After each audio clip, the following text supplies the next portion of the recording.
20 век,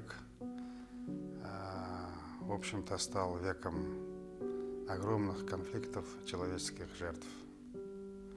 20 век принес миру Первую мировую войну, революцию, гражданскую войну, Вторую мировую войну, а между ними для нас сталинские репрессии, тоже гибель людей.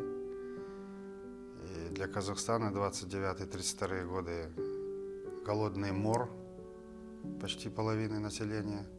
И период после Второй мировой войны непростой для всех народов.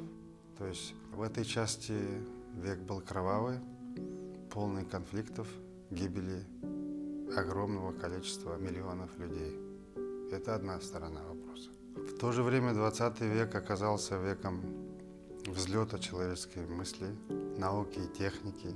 Сейчас мы читаем, что когда впервые было открыто радио, англичане говорили, что это никогда не приживется. Традиционная почта, казалось, будет вечной, что в ближайшие 100 лет этого не будет. Когда был придуман первый самолет, писали, что через 200 лет мы начнем летать на таком самолете.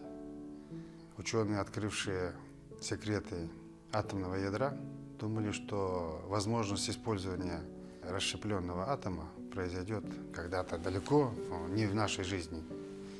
Как видите, это все случилось очень скоро. Полетели реактивные самолеты, взрывались ядерные бомбы, и ядерная технология для получения энергии оказалась фактом жизни. Я не говорю о культурном развитии. Человечество шагнуло в космос. Человечество дерзновенно думает о других планетах и так далее. То есть вот эти две стороны жизни планеты в 20 веке, они как бы идут рядом. Хотелось бы в конце века, размышляя обо всем этом, человечество сделает выводы из тех кровопролитий, и ожесточение все же спадет.